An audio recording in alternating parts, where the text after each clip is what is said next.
Pemirsa apa kabar? Saya Jonathan membawakan Warta Berita PTS tanggal 30 Desember. Sebuah pesawat Jeju Air yang mengangkut 181 penumpang dari Bangkok ke Korea Selatan mengalami kecelakaan parah tanggal 29.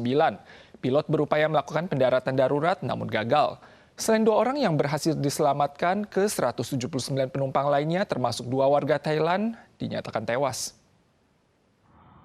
Setelah mendarat, kecepatan pesawat tidak berkurang dan tergelincir keluar dari landas pacu dan menabrak tembok sebelum kemudian meledak. Pada tanggal 29, sebuah pesawat penumpang Boeing B737-800 Jeju Air yang berangkat dari Bangkok, Thailand hendak mendarat di Bandara Internasional Muan, Korea Selatan mengalami insiden gagal mendarat dan meledak.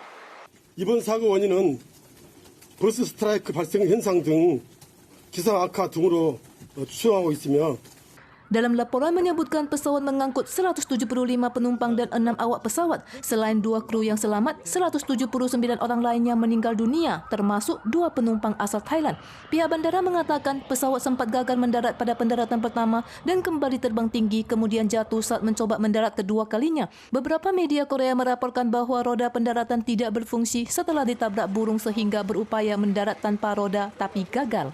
사고로 인해서 유명을 달리하신 탑승객분들과 유가족분들께 깊은 애도와 사과의 말씀을 올립니다. Pemerintah setempat mengumumkan Korea Selatan memasuki masa berkabung selama 7 hari hingga tanggal 4 Januari pukul 12 malam. Menurut catatan menara, pesawat menabrak tembok 6 menit setelah menerima laporan serangan burung dan 2 rekaman data penerbangan alias kotak hitam telah ditemukan. Pihak berwenang Korea Selatan menarik asumsi bahwa kecelakaan pesawat Jeju Air mungkin disebabkan oleh serangan burung. Seorang pilot menganalisis pesawat yang mengalami serangan burung masih berpeluang melakukan penerbangan ulang pada ketinggian saat itu dan roda pendaratan juga dapat dioperasikan secara manual.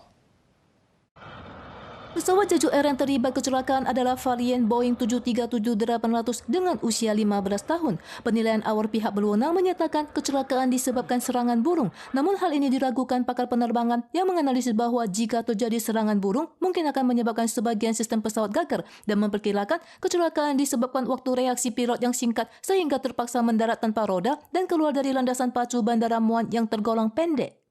Mantan pilot penerbangan sipil menyebutkan masih banyak keraguan yang perlu dijelaskan. Jika dilihat dari jalur penerbangan, kecepatan pesawat tidak menunjukkan kelainan saat mendarat. Selain itu, pada ketinggian saat itu masih ada peluang untuk mengoperasikan roda pendaratan secara manual atau pesawat diterbangkan lagi atau bahkan mendarat di bandara lain. 即便是你的液压系统影响到你的起落架，但我们这个738它还是有一个手动可以把这个起落架降下的一个机制，看起来它也没放哦。 Pesawat Boeing 737-800 ini merupakan salah satu model paling populer yang telah terjual sebanyak 5.000 unit hingga September 2022.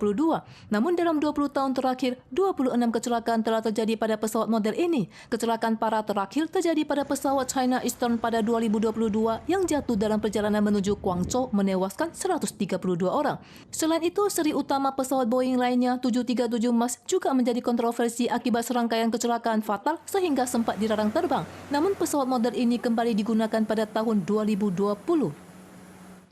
Gempa 5,1 SR mengguncang desa Meisan Ciai di kedalaman 12,3 km sekitar pukul 4 dini hari.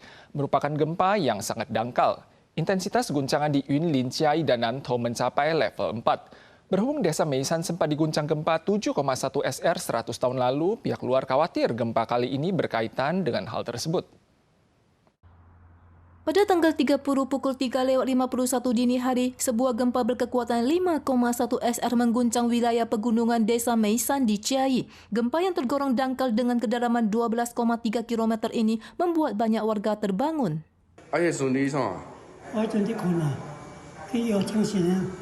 Sebagian warga mendengar gemuruh di lokasi pusat gempa. Intensitas guncangan level 4 juga dirasakan di daerah sekitar seperti kota Ciai, Nantou, dan Yunlin. Wilayah Ciai dan Tainan sering terjadi gempa pada tahun ini. Mengingat gempa 7,1 SR pernah terjadi di Meisan sekitar 100 tahun yang lalu, ditambah gempa kali ini membuat warga merasa khawatir tentang kemungkinan terkait dengan sesar Meisan.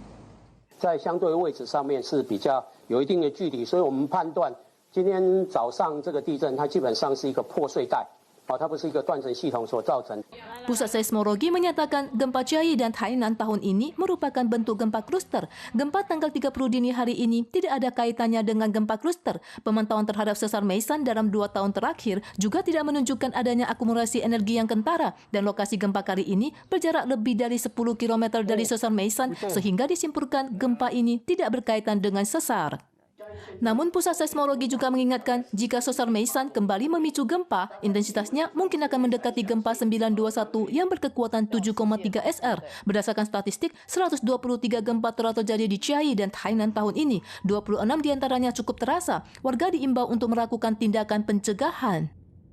Pusat Pencegahan Penyakit merancang sebuah pedoman pencegahan wabah enterovirus di sekolah dengan menyarankan penghentian kelas jika ada 2 siswa dalam kelas bersangkutan yang terdiagnosis.